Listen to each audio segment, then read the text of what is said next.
खासदार सुनेत्रा पवार यांनी चक्क संघाच्या बैठकीला हजेरी लावली।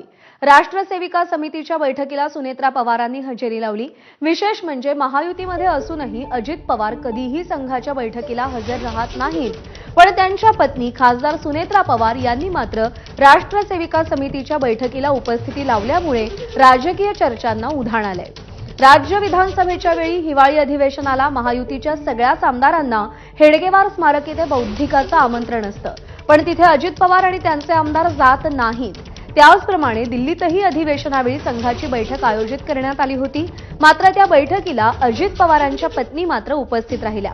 भाजप खासदार कंगना रनौतनं हा फोटो पोस्ट केलेला आहे। त्यामध्ये सुनेत्रा यांच्या मागे भारत मातेच्या फोटोसह डॉक्टर हेडगेवार आणि गोळवलकर गुरुजींचाही फोटो दिसत होता। सोमेश कोलगे आपले प्रतिनिधी सध्या आपल्यासोबत आहेत। सोमेश, आपण पाहिलंय पवार कुटुंबीय किंवा राष्ट्रवादी कायमच संघापासून दूर राहिलेली आहे। राज्यात अजित पवार कधीही संघाच्या बैठकांना जात नाहीत, पण सुनेत्रा पवारांची राष्ट्र सेविका समितीच्या शाखेत किंवा बैठकीत असलेली ही उपस्थिती भुवया उंचावणारी आहे।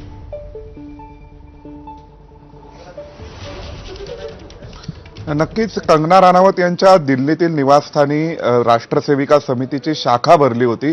आपण जर काळजीपूर्वक हे फोटो पाहिले तर या फोटोत आपल्याला दिसतंय की संघाने किंवा समितीने आपल्या गुरुस्थानी मानलेला भगवा ध्वज देखील त्यांच्या घरी लावण्यात आला होता आणि या शाखेमध्ये सर्व महिला खासदारांनी हजेरी लावलेली आणि त्यामध्ये सुनेत्रा पवार देखील होत्या आणि सुनेत्रा पवारांच्या हाती माईक आहे हे देखील आपण फोटोच्या माध्यमातून पाहू शकतो। आणि कंगना राणावत यांनी आपल्या घरी बोलावलेल्या किंवा घरी भरवलेल्या राष्ट्रसेविका समितीच्या शाखेमध्ये खुद्द सतीश वेलणकर जे भारतीय जनता पक्षाचे सहसंघटन मंत्री आहेत आणि संघ परिवारातील जुनं नाव आहे ते स्वतः हजर होते असं कळतंय। तर या ठिकाणी समिती संदर्भात संघासंदर्भात विविध विषयांवरती चर्चाही झालेली आहे आणि राष्ट्रसेविका समिती जे संघ परिवारातीलच एक संघटना आहे महिलांमध्ये काम करणारी, तर या संघटनेची सुद्धा शाखा भरते। ज्या पद्धतीने स्वयंसेवकांची शाखा भरते तर तशीच शाखा ही कंगना राणावत यांच्या घरी भरवण्यात आली होती आणि या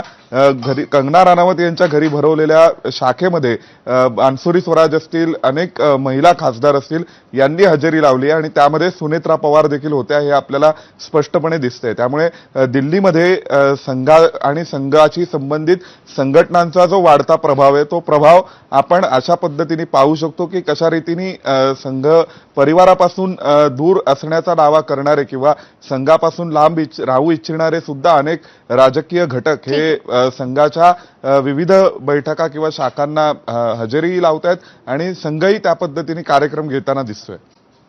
निश्चित सोमेश, धन्यवाद दिलेल्या माहितीसाठी।